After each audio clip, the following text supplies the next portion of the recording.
भारत पूरी दुनिया का कल्याण चाहता है और पूरी दुनिया के सभी देशों को विकास की राह पर लाना चाहता है। ये मैसेज भारत के प्रधानमंत्री नरेंद्र मोदी G20 के माध्यम से दे चुके हैं कि भारत वसुधैव कुटुंबकम में विश्वास रखता है।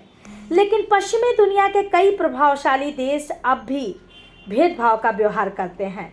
विदेश यात्रा पर अमेरिका पहुंचे विदेश मंत्री एस जयशंकर ने ग्लोबल नॉर्थ की इसी हिपोक्रेसी पर जमकर निशाना साधा। ग्लोबल नॉर्थ शब्द का इस्तेमाल विकसित देशों के लिए किया जाता है। इसमें मुख्य रूप से उत्तरी अमेरिका, यूरोप, इजराइल, जापान, दक्षिण कोरिया, ऑस्ट्रेलिया और न्यूजीलैंड जैसे प्रभावशाली देश शामिल हैं।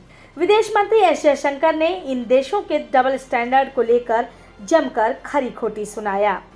एस जयशंकर ने कहा, यह दुनिया अब भी डबल स्टैंडर्ड वाली है। जो देश प्रभावशाली हैं वो बदलाव के लिए बन रहे दबाव का विरोध कर रहे हैं। जो देश ऐतिहासिक रूप से प्रभावशाली हैं उन्होंने अपनी कई क्षमताओं का हथियार के रूप में इस्तेमाल किया है।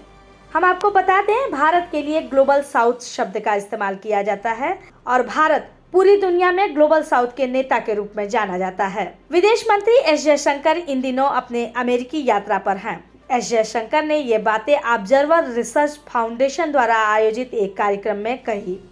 मंत्री स्तरीय इस सत्र में विदेश मंत्री ने सांस्कृतिक पुनर्संतुलन बनाने पर भी जोर दिया और कहा कि सांस्कृतिक पुनर्संतुलन का वास्तविक अर्थ दुनिया की विविधता को पहचानना, विश्व की विविधता का सम्मान करना और अन्य संस्कृतियों और अन्य परंपराओं का सम्मान करना है। एस जयशंकर ने दिल्ली में हुए G20 शिखर सम्मेलन का भी जिक्र किया। एस जयशंकर अपने अमेरिकी यात्रा में दुनिया के कई नेताओं से मुलाकात कर रहे हैं। इस दौरान विदेश मंत्री लगातार आतंकवाद, खालिस्तान और ग्लोबल नॉर्थ की हिपोक्रेसी जैसे मुद्दों पर भारत का स्टैंड भी रख रहे हैं। एस जयशंकर 26 सितंबर को संयुक्त राष्ट्र महासभा को संबोधित करने वाले हैं और उम्मीद जताई जा रही है कि इसमें वो भारत कनाडा विवाद पर भारत का नजरिया साफ करेंगे। भारत के विदेश मंत्री एस जयशंकर अपने तीखे तेवर के लिए जाने जाते हैं।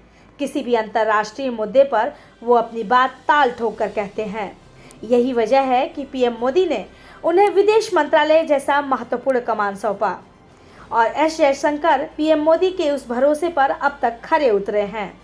अंतर्राष्ट्रीय दबावों को वो इस अंदाज में साधते हैं कि अक्सर एस जयशंकर की खरी खरी ग्लोबल हेडलाइंस बन जाता है। इस बार भी उन्होंने ग्लोबल नॉर्थ के नाम पर अमेरिका और यूरोप को खरी खरी सुना दी।